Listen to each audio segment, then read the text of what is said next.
Olá, meus queridos, espero que vocês estejam bem. Infelizmente estamos passando por dias difíceis, mas vamos acreditar em Deus, vamos pedir a Deus, mais do que nunca, que Deus nos abençoe, que Deus nos proteja e que logo logo tudo isso passe e a gente retorne para a nossa realidade, para as nossas aulas regulares, né? Vamos tentar também ser um pouco otimista, acreditar que a gente vai sair mais forte, mas com o aprendizado desse momento que acontece no mundo, com a gente no mundo todo, né? Também vamos sempre lembrar e pedir por todas as pessoas do mundo, pelo nosso país e do mundo. Espero que vocês estejam em casa, espero que não saiam de casa, a situação é muito séria, né? Espero que vocês respeitem as determinações da OMS, que se em caso necessidade de sair de casa, que usem a máscara, que usem o álcool em gel, enfim, que respeitem todas essas determinações, tudo bem? Meus queridos, o conteúdo que a gente parou foi humanismo, né? E renascimento. A gente vai começar um pouquinho com esse conteúdo hoje, tá bom? Antes, toda vida que a gente vai começar um assunto, fazer a introdução de um assunto, a gente fala sobre o contexto antecedente, o que é que acontece antes desses fatos históricos, desses acontecimentos históricos, né? Então, para falar desse contexto antecedente, eu vou explicar um pouquinho dentro do humanismo, tá bom? O que é esse humanismo? O humanismo é esse conjunto de ideias que surge aí nas cidades italianas por volta do século XIV, com a supervalorização da questão da racionalidade, do individualismo também, né? As pessoas, do homem ser visto como um ser individual, não pertencente a um coletivo, sobre também questões também sobre supervalorização, sobre questões de liberdade.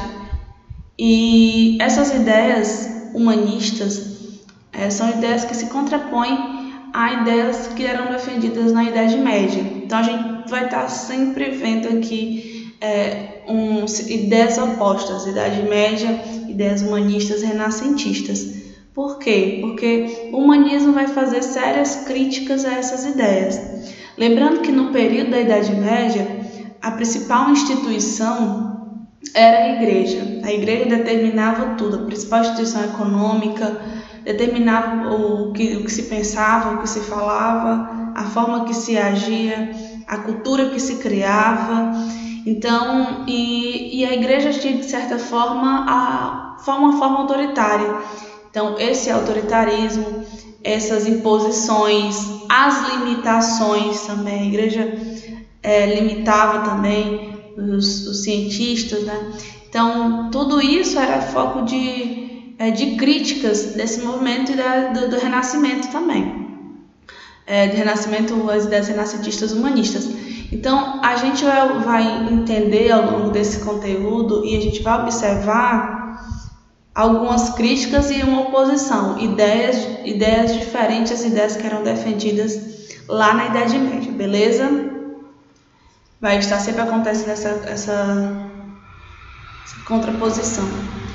A inspiração para as ideias renascentistas e ideias humanistas são inspirações do passado, da civilização antiga, da civilização de Grécia e Roma. Eles acreditavam, esses pensadores, que a expressão máxima de cultura estava representada na cultura de Grécia e de Roma, né? Então eles supervalorizavam e eles também queriam utilizar essa cultura grega e romana para influenciar suas obras. Então as influências renascentistas são influências fortes grega e romana nas suas próprias produções também artísticas, né? Vamos falar também um pouquinho sobre teocentrismo versus antropocentrismo. O teocentrismo é muito presente na Idade Média, como também o geocentrismo. Geocentrismo e teocentrismo representantes aí da Idade Média. O teocentrismo é a ideia de que Deus estava no centro das discussões, a igreja determinava o que se pensava, a forma que agia, como se comportava, né? E o geocentrismo era a ideia que a Terra era o centro do universo.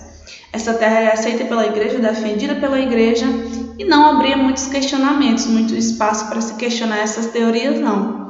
Em contraposição, a gente tem o antropocentrismo e o heliocentrismo. O antropocentrismo significa o quê? O homem como centro do universo, o homem como centro das discussões. Então, a própria produção artística, né, cultural, renascentista, ela coloca o homem como centro, no centro dessas suas obras. Aqui tem um exemplo do homem vitruviano. O homem vitruviano, ele está no centro da imagem, né? Porque para mostrar também a forma como se pensava, né? A ideia que se representava do homem como centro dessas discussões aí. E o heliocentrismo é a ideia que é uma ideia contrária ao geocentrismo. A ideia criada por a teoria criada por Nicolau Copérnico, que diz que o Sol não é a Terra que é o centro do universo, e sim o Sol que é o centro do universo. Então, a gente observa que são teorias científicas aí que, de acordo com os interesses renascentistas, pensamentos renascentistas, era utilizada a razão, esse racionalismo aqui, ó. O racionalismo era uma ferramenta indispensável para a cultura, para a arte renascentista, para as discussões renascentistas. Eles acreditavam que para se chegar a um progresso, seria necessário usar a razão, usar o raciocínio, a capacidade racional, né? Como uma questão também importante para a gente destacar é como essas ideias elas ganham espaço na Europa. A gente vai falar da importância da criação de Gutenberg, que é a imprensa, né? Que ele desenvolve a imprensa. A imprensa faz os custos do livro diminuir e o livro se populariza, né? Então, quando o livro se populariza, as ideias humanistas também se popularizam. As pessoas vão ter mais acesso a essas ideias humanistas. E dessa forma, o humanismo ele vai se espalhar pela Europa e vai servir aí também de influência para vários movimentos do mundo, né? Vamos dar continuidade aqui. Agora é interessante, a gente vai falar sobre a palavra, entender a palavra renascimento. A gente sempre tem que entender as palavras, porque as palavras elas dizem muito sobre os fatos históricos, acontecimentos históricos. Renascimento, renascer, o que eles queriam trazer de volta, né? O que eles queriam tornar vivos de novo, que já existia. Era a cultura grego-romana. A cultura grego-romana que eles tanto admiravam, que eles queriam que se desenvolvesse através também dos trabalhos dele, que fossem influências para os trabalhos deles. Então, eles não só também no campo das ideias, né? Porque a gente observa que eles supervalorizavam o fato de os filósofos gregos, os primeiros filósofos foram os filósofos gregos. Então, eram os questionamentos, era a ideia de se questionar, né? De se crescer com os questionamentos, da discussão, de buscar as explicações através do uso da razão, do raciocínio. Olha só aqui, do raciocínio. Lindo como eu uso essa caneta, né? Não era para ser algo assim, ó. Enfim. Então esse renascimento era trazer de volta elementos e influências culturais de Grécia e de Roma, né? A supervalorização da cultura que eles acreditavam ser a expressão cultural máxima, expressão da cultura máxima, a produção de Roma e Grécia. Idade das Trevas. Era para colocar umas aspas aqui. Esses pensadores, eles chamam o período da Idade Média de Idade das Trevas. A gente tem que fazer algumas ressalvas, né? Por que eles acreditam que o período da Idade Média é o período da Idade... Eles chamam de Idade das Trevas. Como eu falei para vocês, o período da Idade Média é o período que a Igreja obrigava, né, de certa forma, algumas pessoas determinavam limitações, algumas pessoas como os cientistas. Então as ciências, a ciência de uma forma geral, né, ela tinha algumas limitações, e essas limitações não possibilitaram um desenvolvimento científico mais intenso. Então, para eles, onde havia falta de conhecimento científico, né, havia a falta de luz, o conhecimento seria representado pela luz. Então, ali havia as trevas. Então, era esse termo que eles usavam para se referir, deram, né, para a Idade Média.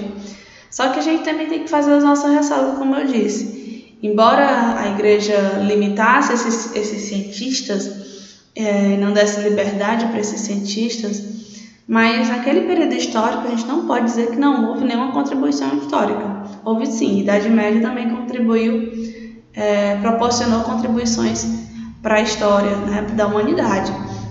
Então esse termo é um termo que a gente usa com alguns questionamentos, né, com algumas ressalvas, mas foi um termo que foi criado aí para falar aí de algumas características da Idade Média, tá bom? O que esses cientistas tanto buscavam, né? Eles buscavam usar a razão para explicar o que cercava eles, a observação também, observar a natureza, observar o que estava ao redor. Era também a observação a característica dos filósofos, por exemplo, grego, né? Que buscavam respostas na natureza, nos fenômenos da natureza, e a própria experimentação. A experimentação era algo que era condenado pela igreja. A igreja condenava essa experimentação. Então, eles tentam repetir os fenômenos que eles observam na natureza, tentam reproduzir, e eles não conseguiam por essas limitações da igreja, né? Então, se buscava liberdade, se defendia a liberdade para um desenvolvimento científico mais intenso do que aconteceu no período da Idade Média. O Renascimento italiano. O Renascimento surgiu nessas cidades italianas. Por quê? Porque eram cidades mais urbanizadas na época, comércio desenvolvido, então havia circulação maior de ideias, né? Então, o mecenato, curioso, né? Então, o mecenato a gente vai lembrar aqui principalmente também dos burgueses, né? Que queriam ser reconhecidos socialmente. Então, não basta você ser rico, você tem que mostrar que é rico. Assim pensavam esses caras aí lá da Itália. Então, eu tenho poder econômico, mas as pessoas precisam saber que eu tenho poder econômico. Tenho que ostentar o que eu tenho. Então, o que é que eles faziam? Eles financiavam os artistas renascentistas para ganhar reconhecimento aí social, né? Era uma forma de ostentar. Então, meus queridos, a nossa aula encerra por aqui. Próxima aula a gente continua, tá certo? Espero que vocês tenham entendido, espero que vocês tenham gostado. Logo aí a gente retorna, né? Acredito nas próximas semanas com as aulas em vídeo ainda, né? Até lá, até tudo isso melhorar, tudo isso passar e a gente voltar com as nossas aulas regulares. Fiquem bem e se cuidem e até logo!